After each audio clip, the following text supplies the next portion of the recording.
Evelyne Elsässer, chercheuse suisse, qui étudie les témoignages de rencontres avec nos défunts. Evelyne Elsässer, bonjour. Vous êtes née à Berne, en Suisse. Durant les années 80, vous avez un déclic en découvrant l'auteur Raymond Moody, docteur en philosophie et médecin américain, et son livre « La vie après la vie ». Il s'agit d'une enquête sur l'ensemble des sensations et des visions récurrentes liées à la mort clinique ou au coma avancé. On connaît les visions comme l'image du tunnel de lumière, les rencontres avec les entités spirituelles, les proches décédés, c'est ce qu'on appelle donc les NDE ou en français EMI, expériences de mort imminente. Vous prenez conscience en lisant les témoignages de ce livre qu'ils répondent à beaucoup de vos interrogations sur l'existence de la mort, mais qu'ils soulèvent d'autres questions. Et vous regrettez notamment de ne pas y trouver les points de vue de psychologues, physiciens, philosophes. Vous recherchez alors un ouvrage qui répondrait à vos attentes, mais vous n'en trouvez pas. C'est ce qui vous amène alors à écrire votre premier livre, D'une vie à l'autre ? Absolument, c'est tout à fait juste. Vous avez résumé le départ de cette aventure qui dure maintenant depuis beaucoup d'années. C'était effectivement d'abord les EMI qui ont retenu mon attention pendant une trentaine d'années. Donc j'ai fait beaucoup dans ce domaine-là. J'ai écrit des livres, des chapitres de livres, j'ai donné des conférences, j'ai collaboré avec d'autres chercheurs. Mais il y a une dizaine d'années environ, j'ai décidé de me concentrer plus particulièrement sur un autre type d'expérience qui sont les VSCD, donc les vécus subjectifs de contact avec un défunt. Pour moi, ce sont des expériences...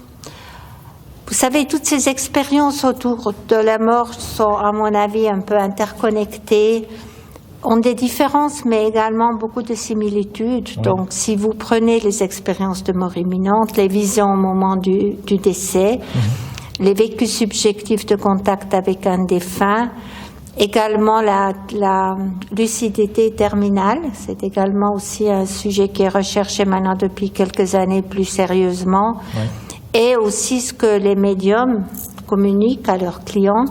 Si vous prenez tout ça ensemble, ça vous donne une bien meilleure compréhension de ce qui est en jeu réellement, et finalement, la question revient toujours à la nature de la conscience. Donc, toutes ces questions, tous ces phénomènes sont très cohérents et le deviennent encore plus si on les regarde en parallèle. Et ça nous ramène toujours à la question, comment fonctionne la conscience ? Est-ce que la conscience est première ? Elle est là, elle est incarnée dans un corps et quand nous quittons notre corps, elle continue sous une forme que nous ne connaissons pas, dans une dimension qui nous est inconnue. C'est peut-être même pas une dimension, c'est peut-être un état. Donc tout ça sont des questions débattues de manière très scientifique, très rigoureuse, très intense depuis, je dirais, les 10 dernières années.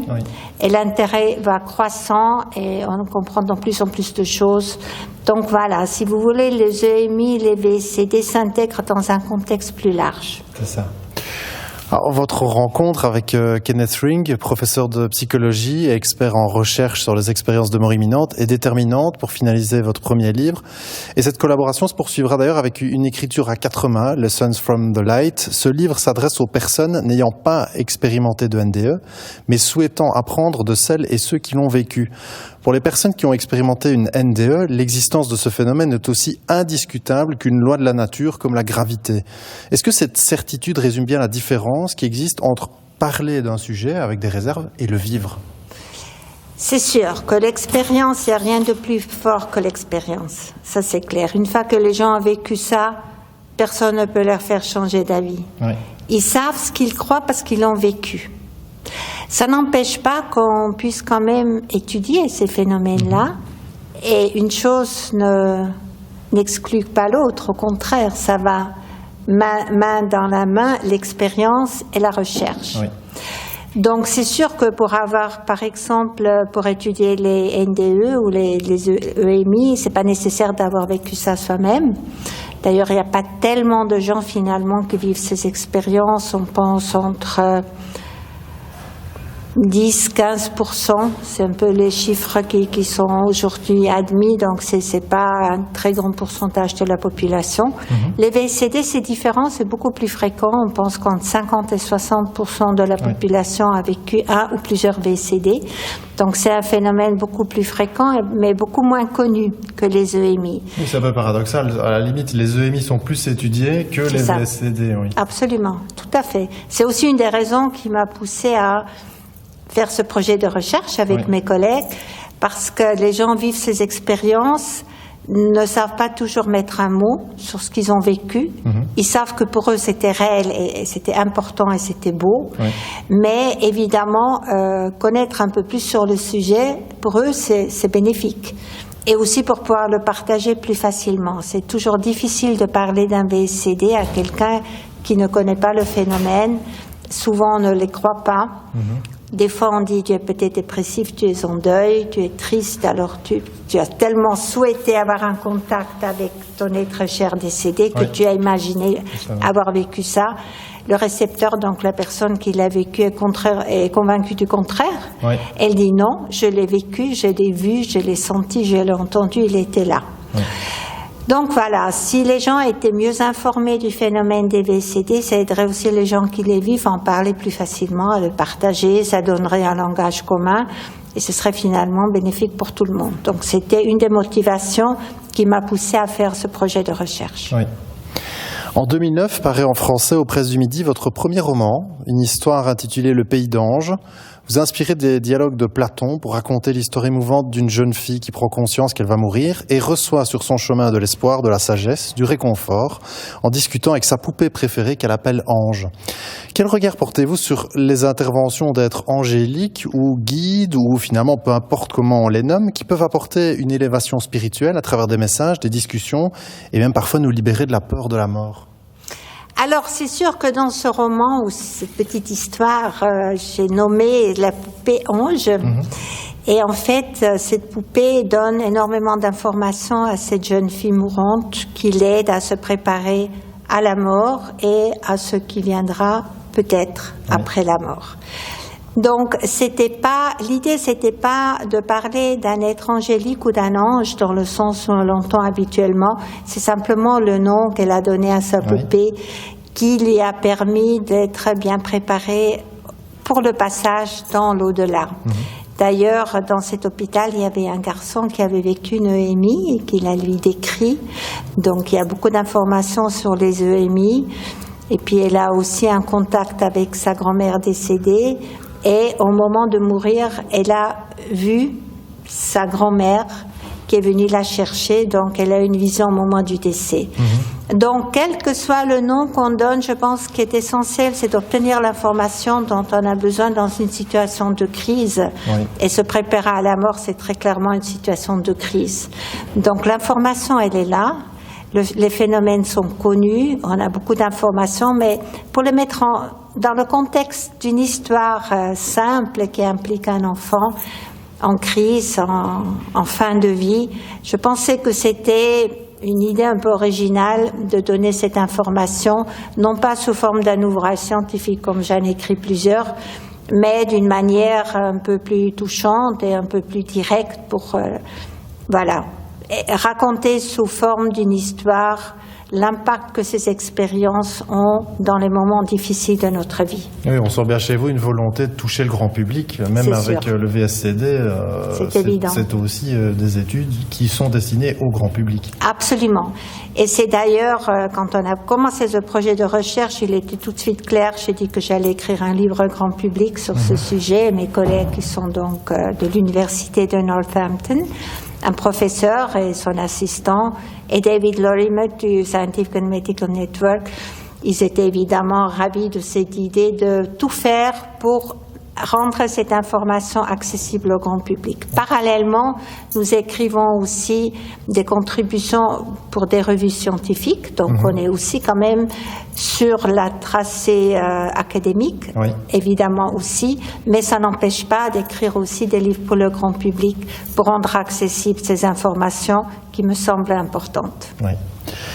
Plus ou moins durant la même période, Stéphane Alix fonde l'Institut de recherche sur les expériences extraordinaires. Lors d'une de ses investigations sur les expériences de mort imminente, il rencontre Kenneth Ring qui lui conseille de vous contacter et une collaboration entre Stéphane Alix et vous va naître, avec notamment le manuel clinique des expériences extraordinaires pour lequel vous écrivez plusieurs chapitres sur le NDE et donc, on vient d'en parler, sur ce que vous appelez le VSCD, le vécu subjectif de contact avec les défunts.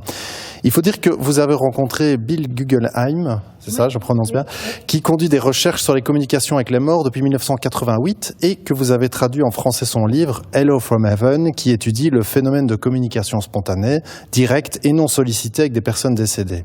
Vous constatez en étudiant le sujet que ces contacts avec les défunts sont très courants, beaucoup plus courants que les expériences de mort imminente et que le sujet n'est pas évoqué du tout dans les médias. Pourquoi le silence des médias ?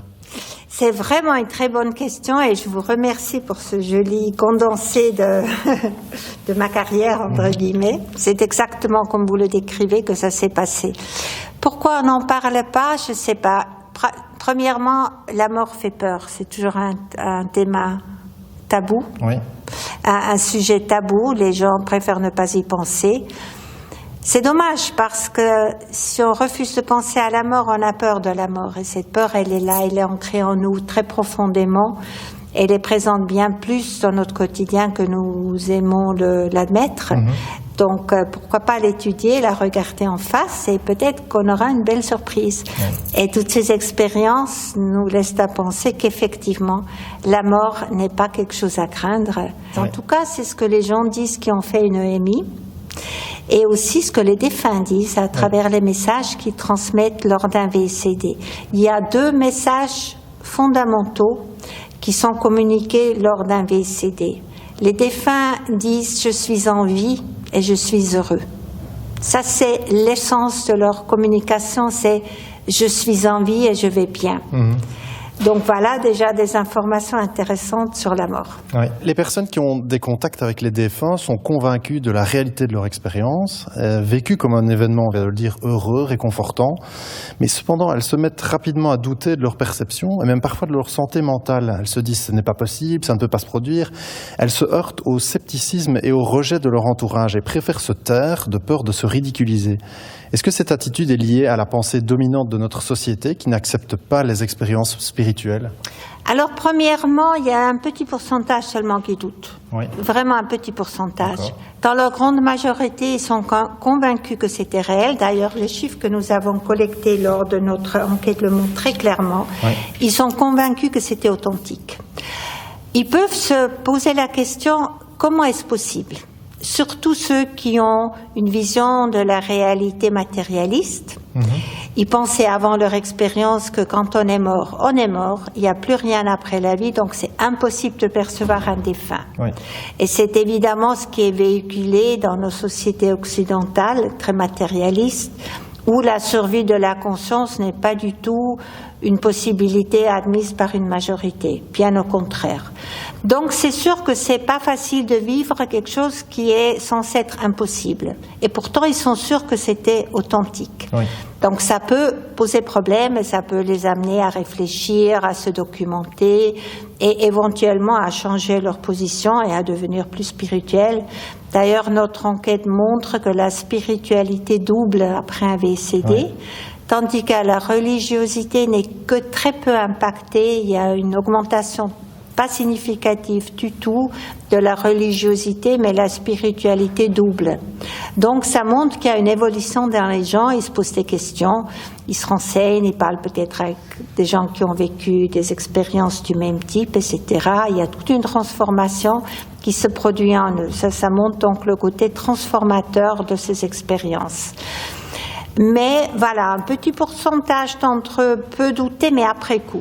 Par exemple, je me rappelle d'un témoignage de quelqu'un qui a dit « Pendant le contact, j'étais juste super heureux de vivre ça et j'ai pas eu peur, j'étais pas étonnée, j'ai juste profité du moment et de du fait d'avoir revu ma maman décédée, c'était une expérience vraiment très belle. Après coup, je me suis demandé, mais comment est-ce possible? Et j'ai pris un peu peur et je me suis dit, mais est-ce que j'aurais eu une hallucination? Est-ce que j'ai un problème de santé mentale? Est-ce qu'il y a quelque chose qui ne va pas du tout avec moi?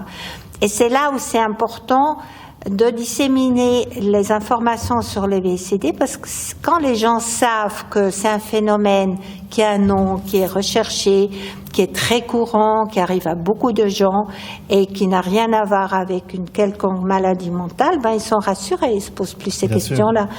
C'est la raison pour laquelle parler des VCD est très très important. Donc oui, un petit pourcentage de nos sondés se sont posé la question, mais comment est-ce possible et est-ce que peut-être j'ai un problème de santé mentale? Oui.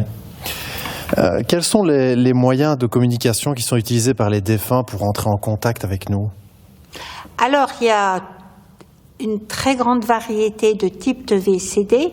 Bon, si on parle des VCD qui se manifestent par 4 des 5 sens, donc il y a les VCD auditifs, on peut entendre le défunt, soit comme une voix venant de l'extérieur, comme quand vous parlez avec une personne vivante, soit ils disent qu'ils ont reçu une information dans leur tête ou dans leur conscience, comme une communication télépathique. Après, vous pouvez avoir un VCD visuel, donc une apparition, vous pouvez voir le défunt dans des consistances de solidité variées. Soit vous voyez d'abord une brume un peu nébuleuse qui prend la forme d'une silhouette pour finalement devenir quelque chose qui ressemble à une personne vivante. Une personne solide, comme si elle était vivante. Donc il y a toutes ces variations différentes qui peuvent se produire lors d'un VCD visuel. Après, il y a les VCD olfactifs.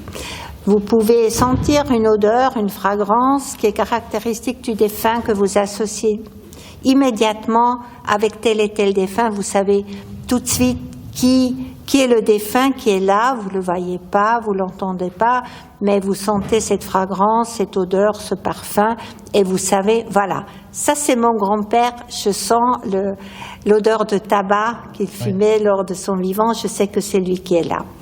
Ou vous pouvez avoir un VCD tactile, vous pouvez vous sentir touché par le défunt dans une partie de votre corps, vous pouvez sentir un baiser sur la joue, une main sur votre épaule, etc. Et lors des apparitions, il peut arriver que les récepteurs ont essayé de toucher le défunt et certains, mais un petit pourcentage, ont dit « je pouvais le toucher, je pouvais saisir sa main, il y avait une résistance, une matière ». Mais ça, c'est plutôt rare. Donc ça, c'est les 4 types de VCD qui se manifestent donc par les 4 organes sensoriels. Après, il y a les VCD pendant le sommeil, lors de l'endormissement ou au réveil, qui constituent la majorité. Dans notre sondage, 62%. Et durant les rêves aussi? Mais justement, pendant le sommeil, ils disent que ce n'était pas un rêve. Ah oui. Ils disent que c'est complètement différent d'un rêve. C'est ça. C'est beaucoup plus réel, c'est plus net, c'est plus mémorable, c'est plus... Voilà, je m'en souviens comme si c'était hier, ça s'est passé il y a 11 ans, par exemple, mais je sais exactement ce qui s'est passé pendant le VCD, pendant le sommeil, qui était complètement différent d'un rêve. Oui. Ou alors, vous pouvez simplement sentir la présence du défunt, donc un VCD de ressenti d'une présence. Vous ne pouvez pas le voir, ni le sentir, ni vous l'entendez pas, mais vous savez qu'il est là. Vous savez quand il arrive et quand il repart. Et c'est toujours très court. C'est quelques secondes, quelques minutes au maximum. Mais c'est comme s'il y avait une certaine densité dans l'espace. Ils peuvent même dire, oui, ma mère défunte se tenait devant moi un peu sur la droite. Ils savent exactement où ils sont dans l'espace, sans les voir, mais comme s'il y avait une densité, mais qui n'est pas visible. Oui. Et alors quelque chose dans votre étude, moi, qui m'a un peu frappé, c'est qu'on peut aussi recevoir la visite de défunts, mais qu'on ne connaît pas. Oui, alors comment justement. Ça, c'est un peu interpellant, mais on ne s'explique pas vraiment. Il y a 12% de nos sondés qui ont perçu un défunt qu'ils ne connaissaient pas. Il manque évidemment le lien d'amour et de tendresse qui caractérise les VCD, qui sont de très très belles expériences, très consolantes, très réconfortantes, vraiment une belle expérience à vivre. Mais quand vous percevez un défunt que vous connaissez pas, c'est pas aussi positif, ça peut être un petit peu petit peu effrayant. Vous pouvez vous poser la question, mais pourquoi il m'apparaît? Est-ce qu'il a besoin d'aide? Est-ce que je suis censée faire quelque chose pour lui ou pour elle? Quel est son problème? Pourquoi il est là? Qu'est-ce qu'il veut de moi? Donc ça peut être un petit peu oppressant, même un peu angoissant. Et nous allons étudier ce type de VSD et plus en profondeur. Nous allons écrire un article pour une revue scientifique là-dessus. Une de nos équipes va étudier plus à fond les contacts avec les défunts inconnus qui sont d'une autre nature, et on peut se demander à quoi ça sert. Qui a besoin d'aide? Est-ce que, parce que bon, quand vous êtes en deuil et vous avez un contact avec quelqu'un que vous aimez qui est décédé, c'est vous qui êtes réconforté, parce que ça vous fait du bien, ça vous aide dans votre deuil. Donc c'est vous qui avez besoin de ce contact qui se produit spontanément, mais c'est quelque chose de positif pour vous. Lors d'un contact avec un défunt inconnu, on peut se demander est-ce que c'est le défunt qui a besoin de ce contact? Est-ce qu'il a besoin, est-ce qu'il est peut-être pas conscient qu'il est mort? Est-ce qu'il est en confusion? Est-ce qu'ils se sont perdus? Est-ce qu'il a besoin d'un contact avec un être vivant? Et peut-être qu'il n'a pas pu se manifester auprès d'un proche, on ne sait pas pourquoi, on ne sait toujours pas comment ça fonctionne en fait. Et puis peut-être il s'est manifesté là où il pouvait être perçu par un inconnu. Et puis quel est le sens, quel est le besoin? Et ça on ne le sait pas, et on va essayer de mieux comprendre.